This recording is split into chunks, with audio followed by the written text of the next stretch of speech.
الحمدللہ درس قرآن کی یہ نشست نمبر 170 ہے۔ اس سے پہلے سورہ ہود کی آیت نمبر 109 تک درس دیا جا چکا ہے۔ آج انشاءاللہ تعالی سورہ ہود کی آیت نمبر 110 سے درس کا آغاز ہوگا۔ اس میں اللہ رب العزت کا ارشاد پاک ہے: اعوذ باللہ من الشیطان الرجیم، بسم اللہ الرحمن الرحیم، وَلَقَدْ آتَيْنَا مُوسَى الْكِتَابَ فَاخْتُلِفَ فِيهِ وَلَوْلَا كَلِمَةٌ سَبَقَتْ مِنْ رَبِّكَ لَقُضِيَ بَيْنَهُمْ وَإِنَّهُمْ لَفِي شَكٍّ مِّنْهُ مُرِيبٍ۔ اور بے شک ہم نے عطا فرمائی موسیٰ علیہ السلام کو کتاب، پھر اختلاف کیا جانے لگا اس میں۔ اللہ تعالیٰ نے اس آیہ مقدسہ میں اپنے پیارے حبیب کریم صلی اللہ علیہ وسلم کو تسلی دی ہے کہ فطری سی بات تھی کہ آپ اللہ کی طرف لوگوں کو بلا رہے تھے اور اللہ کا کلام ان کے سامنے پیش کر رہے تھے، اور لوگ جو ہیں وہ اللہ کے کلام کو ماننے کے لیے اور اللہ کے نبی صلی اللہ علیہ وسلم کو ماننے کے لیے تیار نہیں تھے۔ تو ایک غم ہوتا ہے اور دکھ اور تکلیف ہوتی ہے کہ میں اللہ کی طرف بلا رہا ہوں اور یہ نہیں مان رہے۔ تو اللہ نے اپنے نبی صلی اللہ علیہ وسلم کو تسلی دی کہ آپ غم زدہ نہ ہوں، فکر کی بات نہیں ہے۔ یہ صرف آپ کے ساتھ نہیں، آپ سے پہلے بھی جتنے انبیاء علیہ الصلوۃ والسلام آئے ہیں ان کے ساتھ بھی ایسا ہی ہوتا رہا ہے۔ خصوصاً یہاں حضرت سیدنا موسیٰ علیہ السلام کا ذکر فرمایا کہ بے شک ہم نے عطا فرمائی موسیٰ کو کتاب، پھر اختلاف کیا جانے لگا اس میں۔ یعنی سیدنا موسیٰ علیہ السلام جو کتاب لے کر آئے، لوگوں نے اس میں بھی اختلاف کیا۔ کچھ لوگ تھے جو ماننے والے تھے، کچھ ایسے بھی لوگ تھے جو اس کو ماننے کے لیے تیار نہیں تھے۔ وَلَوْلَا كَلِمَةٌ سَبَقَتْ مِنْ رَبِّكَ لَقُضِيَ بَيْنَهُمْ، اور اگر ایک بات پہلے طے نہ کر دی گئی ہوتی آپ کے پروردگار کی جانب سے تو فیصلہ کر دیا گیا ہوتا ان کے درمیان۔ اب بتایا یہ کہ جب لوگ مان نہیں رہے تو ذہن میں یہ سوال پیدا ہوتا ہے کہ ان لوگوں کو ختم کیوں نہیں کر دیا جاتا، تباہ اور برباد کیوں نہیں کر دیا جاتا، ملیا میٹ کیوں نہیں کر دیا جاتا۔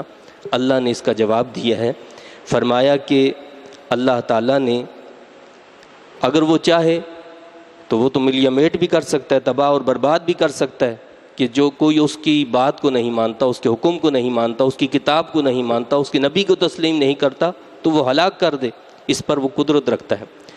لیکن اللہ نے پہلے سے ہر بات کے لیے ایک میعاد مقرر کر دی ہے، ایک وقت مقرر کر دی ہے، تو جب وہ وقت پورا ہوگا تو تب معاملہ کیا جائے گا۔ تو فرمایا کہ اگر ایک بات پہلے طے نہ کر دی گئی ہوتی آپ کے پروردگار کی جانب سے تو فیصلہ کر دیا گیا ہوتا ان کے درمیان۔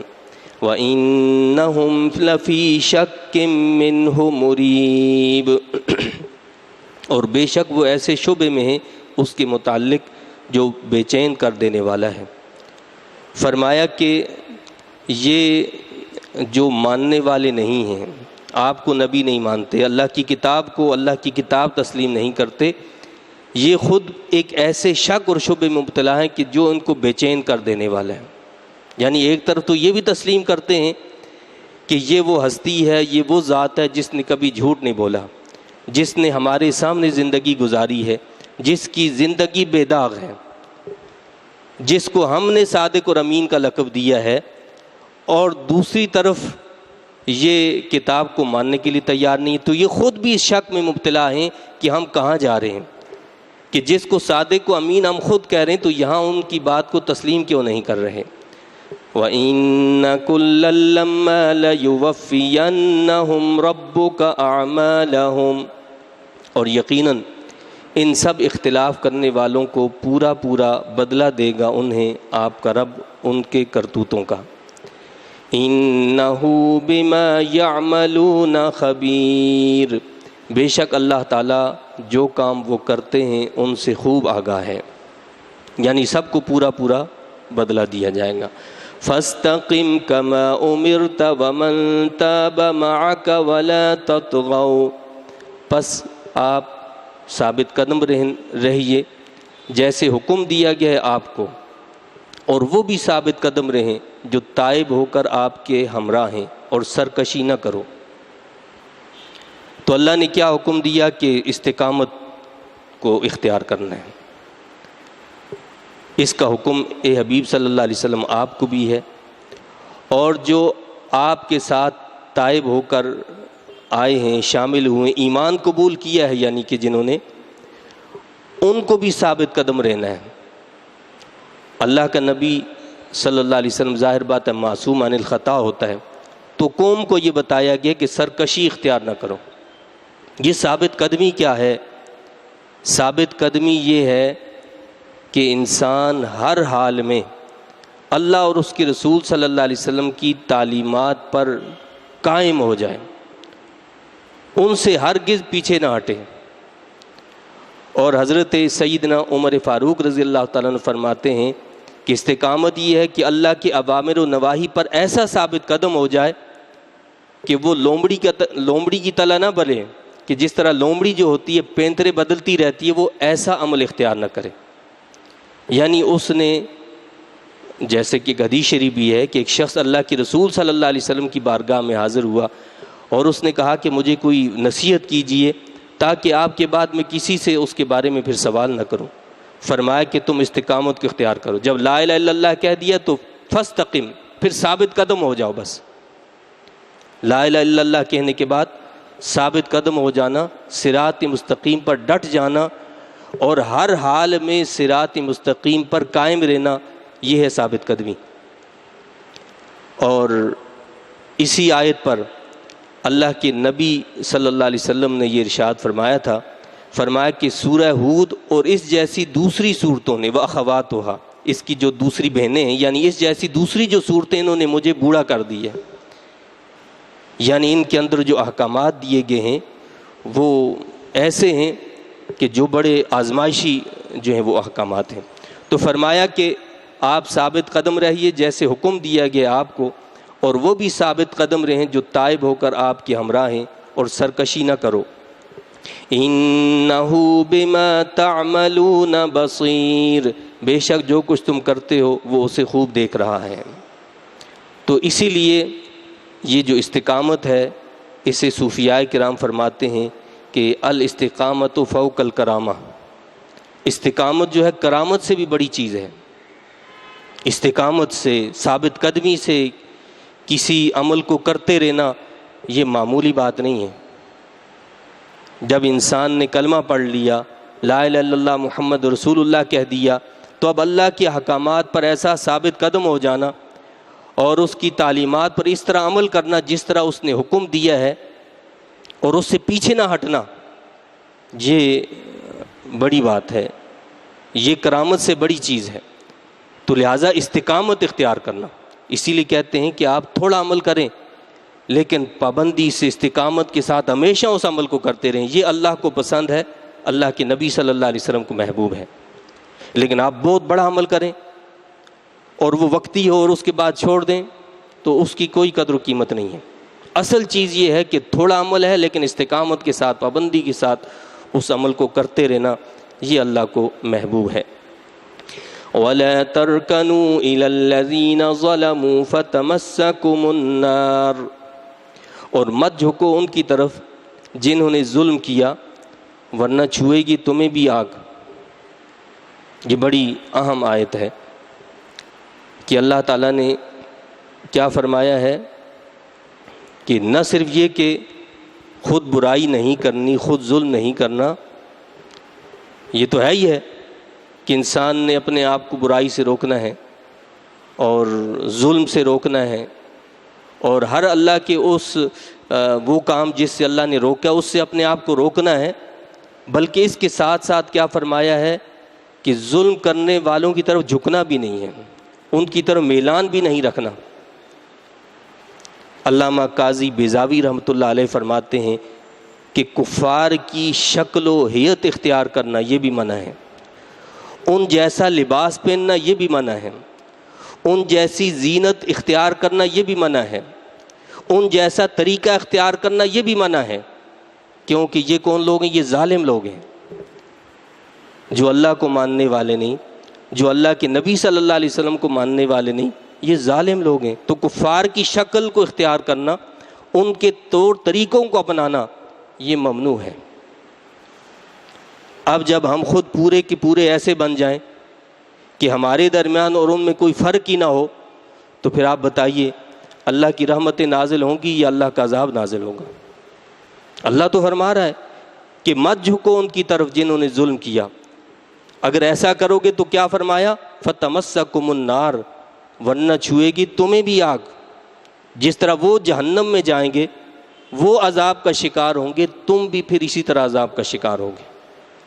کھلا اللہ نے اعلان کیا، ان کے طور طریقے کو چھوڑ دو، ان کی تہذیب اور تمدن کو چھوڑ دو۔ آج ہمارا پورا معاشرہ وہی ہے، یعنی ہم دیکھتے ہیں کہ جو یورپ کی تہذیب ہے، جو اللہ کے نافرمانوں کی تہذیب ہے، جو طور طریقے ان کے ہیں، ہم کہتے ہیں ہم اس کا مجسمہ بن جائیں، بس وہ پوری صورت ہم بن جائیں، اسی میں ہم سمجھتے ہیں کہ ہماری بڑی بڑائی ہے، جی بڑا فخر ہے اور ہم کوئی بڑی چیز ہیں۔ اللہ فرماتا ہے کہ ایسا کرو گے تو فَتَمَسَّكُمُ النَّارُ، تو پھر آگ تمہیں بھی چھوئے گی۔ وَمَا لَكُم مِّن دُونِ اللَّهِ مِنْ أَوْلِيَاءَ ثُمَّ لَا تُنصَرُونَ، اور اس وقت نہیں ہوگا تمہارے لیے اللہ تعالیٰ کے سوا کوئی مددگار، پھر تمہاری مدد بھی نہ کی جائے گی۔ یعنی جب انسان نے زندگی دوسروں کے طور طریقے میں گزاری، اب وہ چاہے کہ جب مشکل میں پھنس گیا ہے، جب پریشانی میں مبتلا ہو گیا ہے، اب اس کی کوئی مدد کرے، تو فرمایا کہ اللہ کے سوا کوئی حمایتی اور کوئی مددگار بھی اب نہیں ہوگا۔ وَأَقِمِ الصَّلَاةَ طَرَفَيِ النَّهَارِ وَزُلَفًا مِّنَ اللَّيْلِ، اور قائم کیجئے نماز دن کے دونوں سروں پر اور کچھ رات کے حصوں میں۔ اللہ تعالیٰ نے یہاں پر اب کس کا حکم دیا ہے؟ نماز کا۔ یعنی دین میں ایمان قبول کرنے کے بعد سب سے افضل ترین عمل جو ہے، سب سے اعلیٰ اور افضل عمل جو ہے، وہ کیا ہے؟ نماز ہے۔ تو فرمایا کہ قائم کیجیے نماز دن کے دونوں سروں پر اور کچھ رات کے حصوں میں۔ اب یہ دن کے دونوں سرے کون سے ہیں؟ فجر ہے اور عصر ہے، یا فجر ہے اور مغرب ہے، اور رات کا کچھ حصہ کون سا ہے؟ عشاء ہے۔ تو مفسرین کرام نے بہرحال ان کی مختلف اس میں اقوال ہیں، تو کسی نے کہا کہ اس سے مراد فجر ہے اور عصر ہے، کسی نے کہا کہ فجر اور مغرب ہے، اور پھر رات کے حصے میں عشاء ہے۔ مقصد کہنے کا یہ ہے کہ دن کے ابتدائی حصے میں بھی اور دن کے انتہائی حصے میں بھی خاص طور پر اللہ کا ذکر کرنے کا حکم دیا، اللہ کی عبادت کرنے کا حکم دیا، نماز پڑھنے کا حکم دیا اللہ تعالیٰ نے، تاکہ جب ہم صبح کی ابتدا اللہ کے نام سے کریں، اللہ کے ذکر سے کریں، تو رات بھر کی جو پریشانیاں ہیں، رات بھر کے جو غم ہیں اور رات بھر کی جو مصیبتیں ہیں، وہ اس کے ذریعے سے ہلکی ہو جائیں اور ختم ہو جائیں۔ اور دن کی انتہا پر جب ہم اللہ کی عبادت کریں، نماز پڑھیں، ذکر اذکار کریں، تو دن بھر کی مصیبتیں، دن بھر کے غم، دن بھر کی پریشانیاں وہ ہلکی ہو جائیں اور مٹ جائیں، ختم ہو جائیں۔ تو اللہ تو حکم دے رہا ہے کہ دن کے دونوں طرفوں میں، دونوں کناروں میں کیا کرو؟ نماز قائم کرو۔ اور یہ سورۃ مقدسہ چونکہ مکی ہے، اور اس وقت ان آیات کا نزول ہوا ہے کہ جب ابھی اللہ کے نبی صلی اللہ علیہ وسلم معراج پر تشریف نہیں لے گئے تھے، چونکہ جو فرض نمازیں 5 ہیں وہ تو معراج کی رات اللہ تعالیٰ نے عطا فرمائی ہیں، تو اس سے جو ہے اگر یہ پہلے کی آیات ہیں تو مراد وہ 5 نمازیں تو نہیں ہوگا، لیکن مقصد یہ ہے کہ اس سے پہلے بھی حکم کیا ہے کہ نماز قائم کرنی ہے۔ لیکن 5 نمازوں کا تحفہ جو اللہ نے دیا وہ شب معراج میں عطا فرمایا۔ اسی مہینے میں 27ویں رجب کو اللہ کے نبی صلی اللہ علیہ وسلم معراج پر تشریف لے گئے، اور معراج پر اپنے رب سے جو ہم کلامی ہوئی، جو شرف ہم کلامی ہوا، جو اللہ نے نعمتیں عطا فرمائی، جو راز اور نیاز کی باتیں ہوئی، ہمیں نہیں پتہ کہ وہ کیا کیا باتیں ہوئیں، اس کو اللہ نے بھی فرمایا کہ فَأَوْحَى إِلَىٰ عَبْدِهِ مَا أَوْحَىٰ، اللہ نے وحی کی اپنے بندے کی طرف جو چاہا اس نے وحی کی، کیا کیا راز کی باتیں ہوئی، کیا کچھ ہوا، وہ اللہ جانے، اس کا بندہ محمد عربی صلی اللہ علیہ وسلم جانے۔ لیکن اللہ نے جو تحائف عطا فرمائے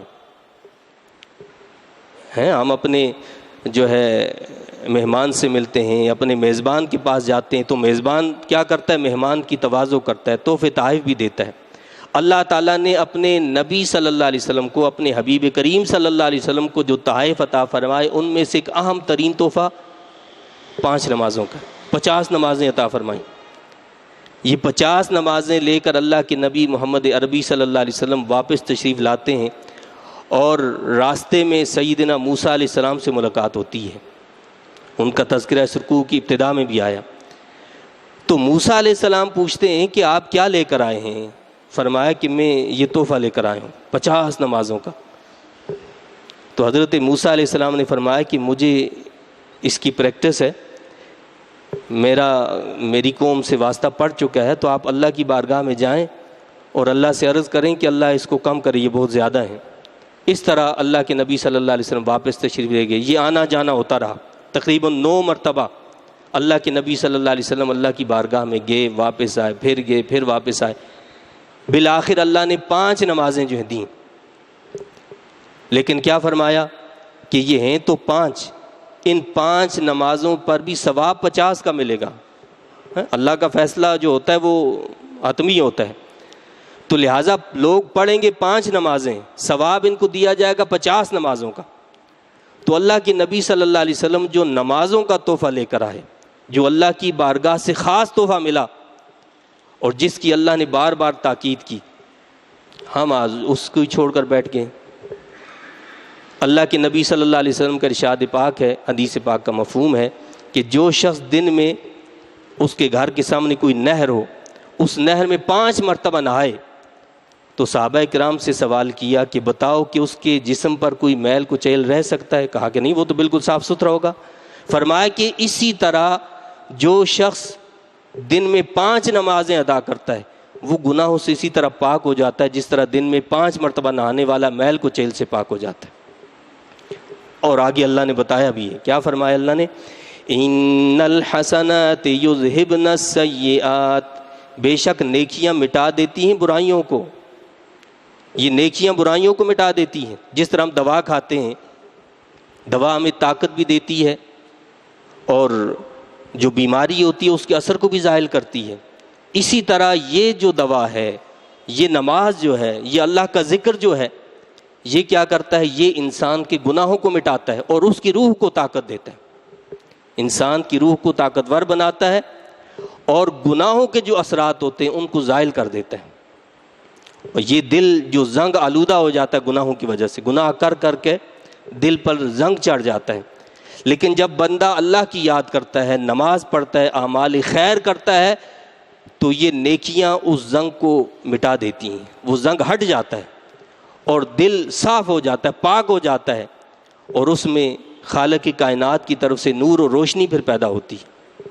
تو فرمایا کہ بے شک نیکیاں مٹا دیتی ہیں برائیوں کو۔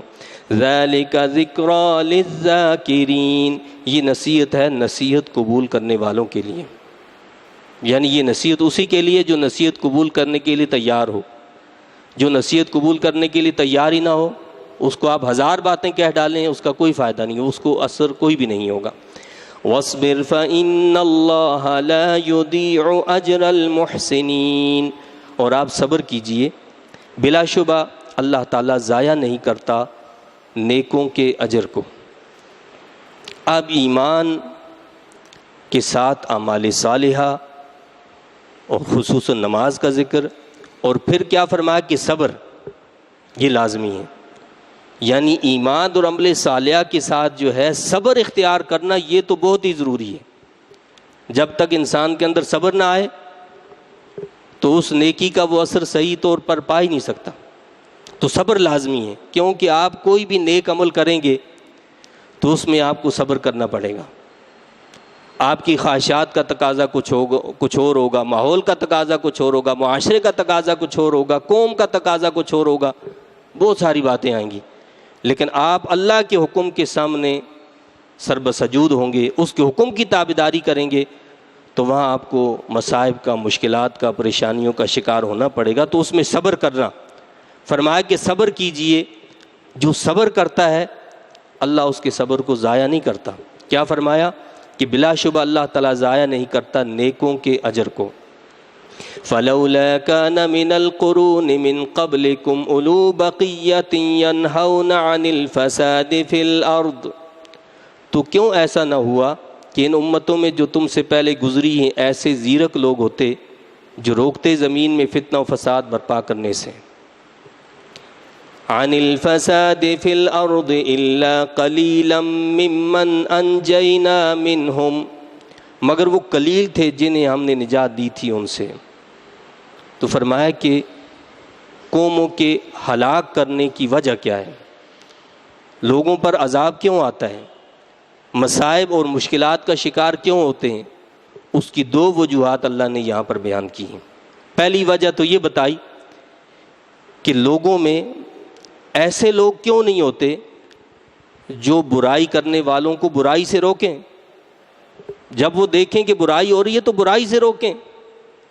پہلی وجہ یہ ہے کہ جب برائی سے روکنا ہی جو ہے لوگ چھوڑ دیتے ہیں تو پھر کیا ہوتا ہے، اللہ کے عذاب کا شکار ہوتے ہیں۔ بے حیائی ہو رہی ہے، برائیاں ہو رہی ہیں، برائی کو برائی سمجھا ہی نہیں جا رہا تو اللہ کا عذاب ہی آنا ہے۔ پھر اللہ خود بتا رہا ہے کہ عذاب کیوں آتے ہیں۔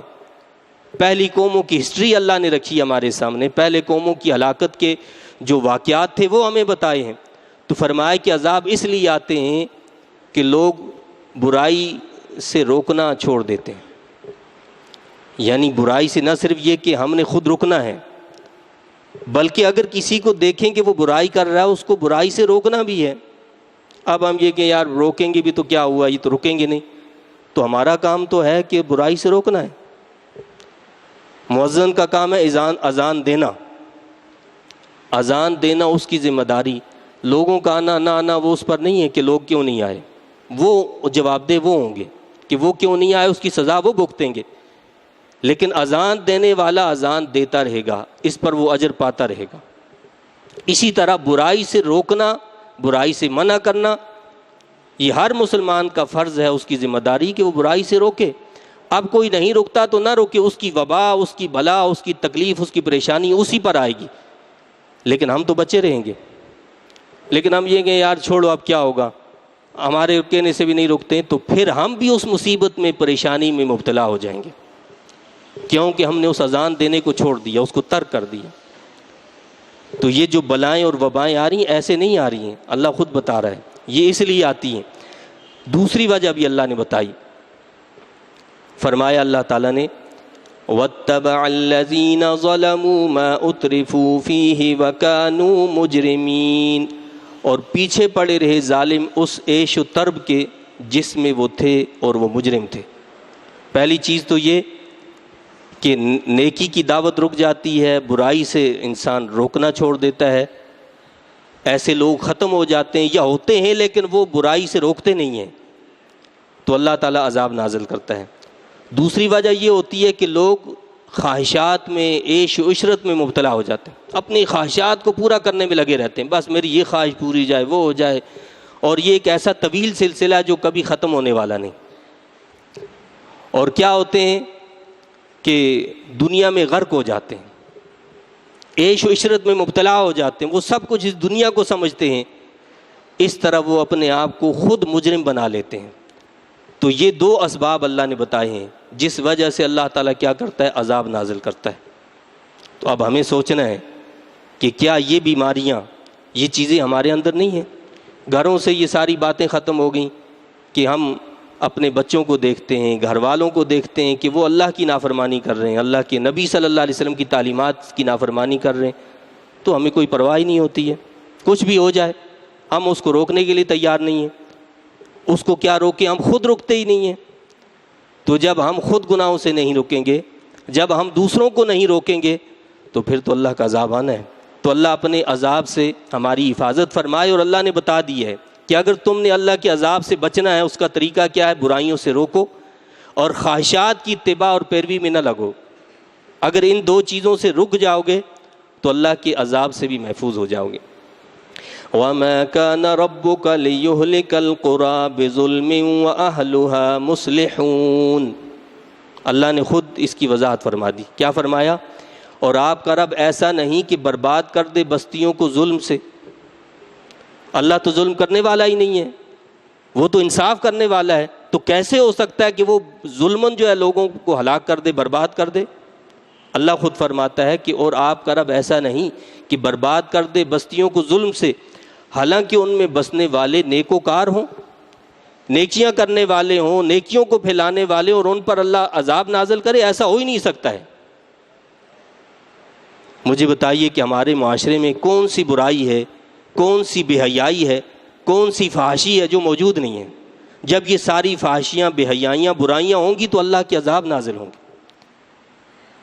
حدیث شریف میں آتا ہے، حدیث پاک کا مفہوم ہے کہ جب بے حیائی اور فحاشی عام ہو جائے تو ایسی بلائیں، ایسی وبائیں اللہ کی طرف سے نازل ہوں گی جو پہلے نہیں ہوئی تھیں، پہلے لوگوں نے ان کا نام بھی نہیں سنا تھا، وہ بلائیں اور وبائیں نازل ہوں گی۔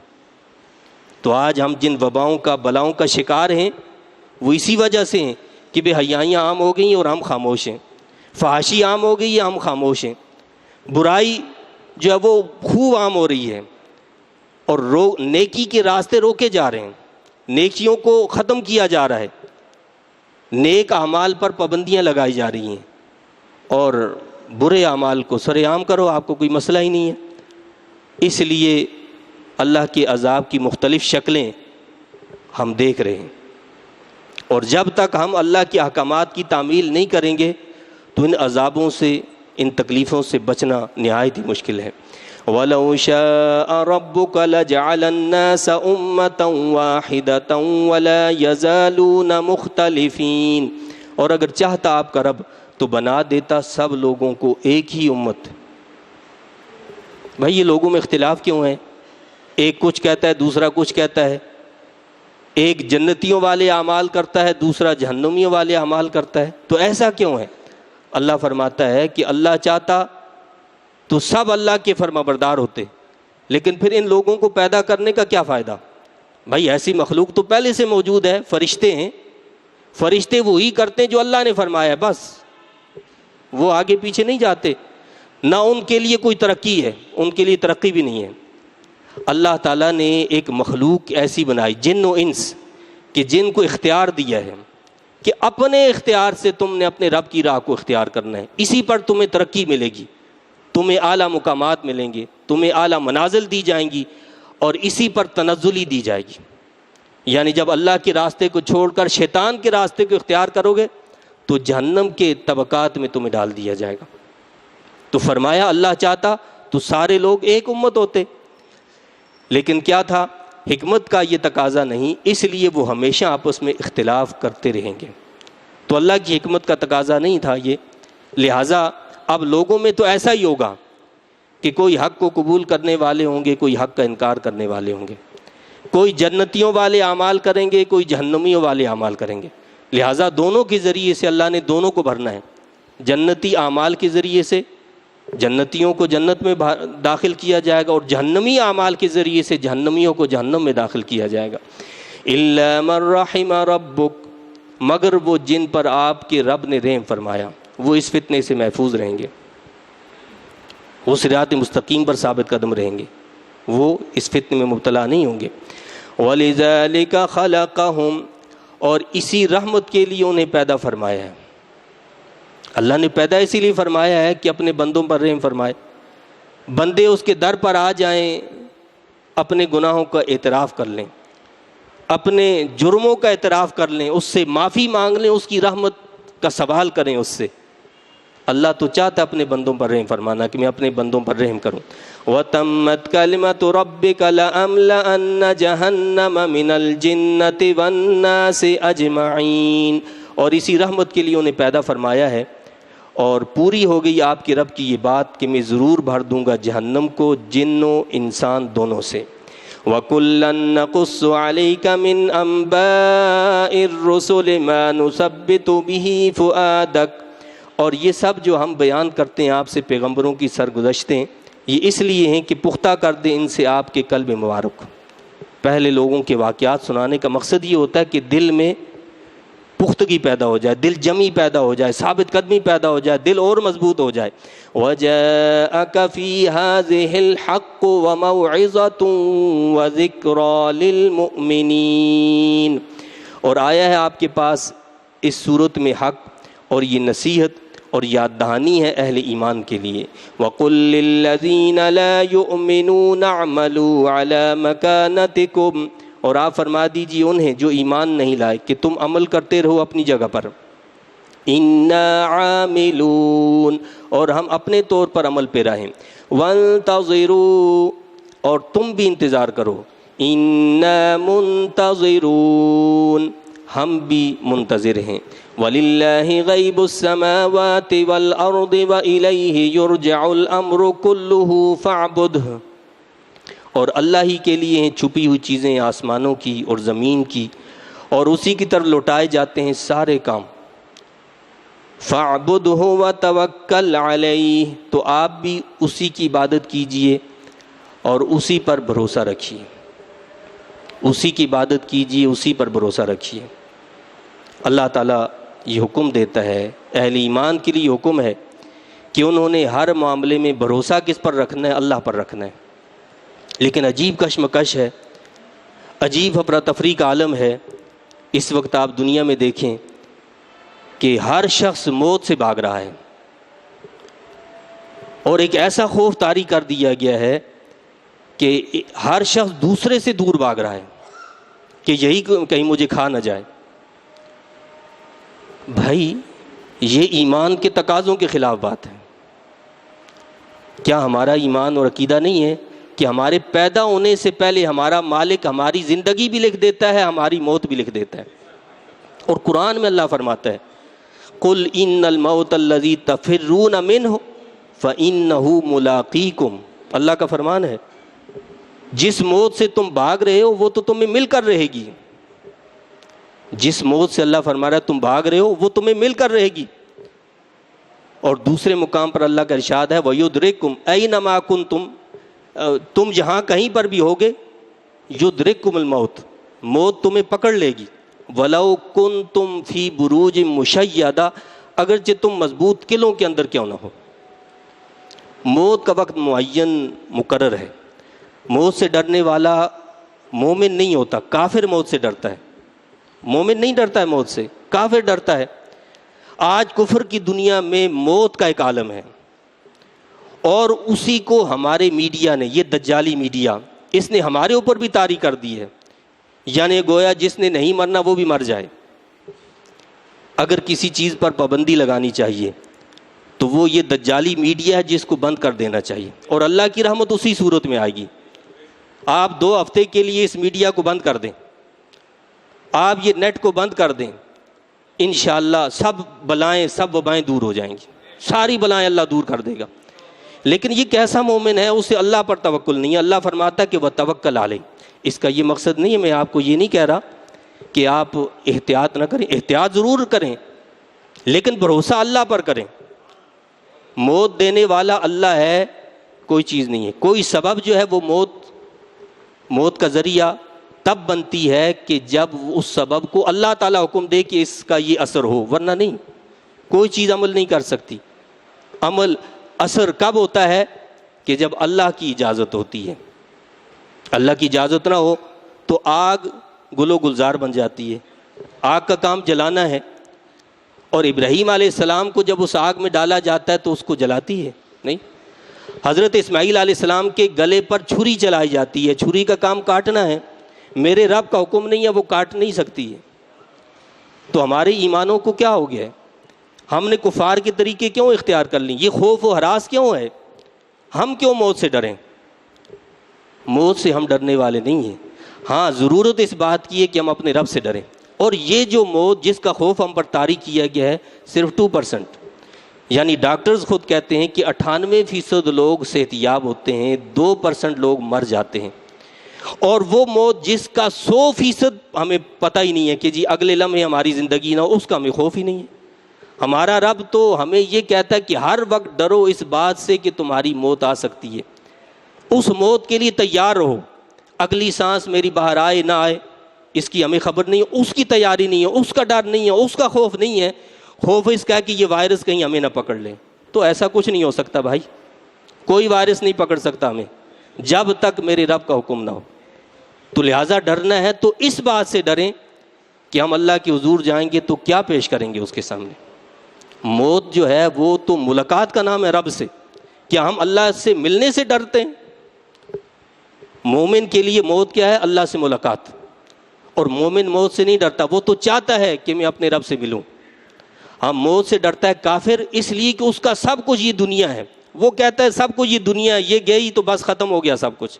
اور مومن کہتا ہے کہ مرنے کے بعد سب کچھ مجھے ملے گا، اس دنیا میں تو کچھ بھی نہیں ہے۔ الدنیا سجن المؤمن، اللہ کے نبی صلی اللہ علیہ وسلم نے فرمایا کہ دنیا تو قید خانہ ہے مومن کے لیے، یہ آپ کے لیے جنت نہیں ہے، یہ آپ کے لیے عیش و عشرت کی جگہ نہیں ہے، بلکہ اس کو اللہ نے مومن کے لیے قید خانہ بنایا۔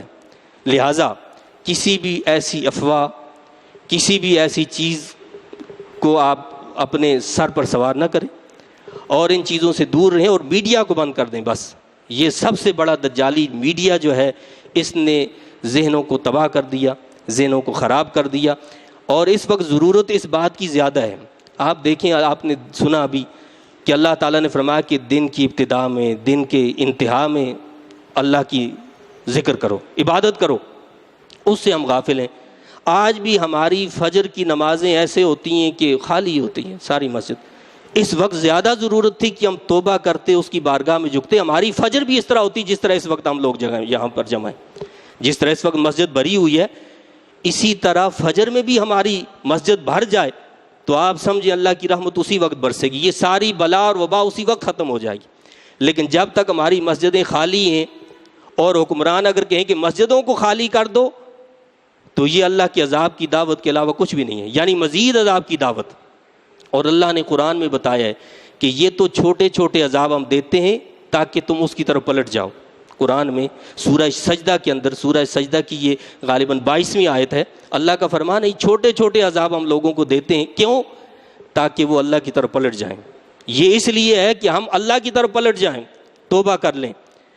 لیکن فرمایا کہ اگر ایسا نہیں کریں گے تو پھر اس سے بڑے وبال آ سکتے ہیں، بڑی سزائیں آ سکتی ہیں۔ علامہ ابن قیم رحمۃ اللہ علیہ نے لکھا ہے، کہتے ہیں کہ کوئی بلا اور وبا، کوئی بھی وبا ہو، کوئی بھی وائرس ہو، اس کا علاج کیا ہے، اس کو کیسے دور کیا جائے، تو 3 چیزیں بتائیں۔ پہلی چیز کہا کہ ذکر اللہ، دوسری چیز کہا کہ صدقہ، اور تیسری چیز جو ہے وہ تلاوت قرآن مجید ہے۔ 3 چیزیں، اللہ کا ذکر چلتے پھرتے سبحان اللہ، الحمدللہ، اللہ اکبر، لا الہ الا اللہ، یہ کرتے رہیں۔ اور دوسرا کیا؟ صدقہ دیتے رہیں، صدقہ بلاؤں اور وباؤں کو ٹال دیتا ہے۔ تیسری کیا ہے؟ تلاوت قرآن مجید، گھروں میں تلاوت کریں، اللہ کے کلام کو پڑھیں۔ اور علامہ سیوطی رحمۃ اللہ علیہ نے طاعون اور دیگر تمام وباؤں کے لیے جو اکثیر نسخہ بتائے، مجرب نسخہ بتائے، وہ کیا کہتے ہیں؟ کہتے ہیں کہ کثرت سے درود پاک پڑھو گے تو وبائیں مٹ جائیں گی، وبائیں ختم ہو جائیں گی۔ یہ 4 چیزیں آپ اختیار کر لیں، انشاءاللہ کوئی بلا، کوئی وبا، کوئی تکلیف، کوئی نقصان نہیں پہنچا سکتی۔ اللہ تعالیٰ سے دعا اور التجا ہے کہ اللہ تعالیٰ میرے اور آپ کے ایمان کو کامل فرمائے، اور ہمیں ایمان کے تقاضوں پر عمل کرنے کی توفیق عطا فرمائے۔ آمین۔ وآخر دعوانا ان الحمد للہ رب العالمین۔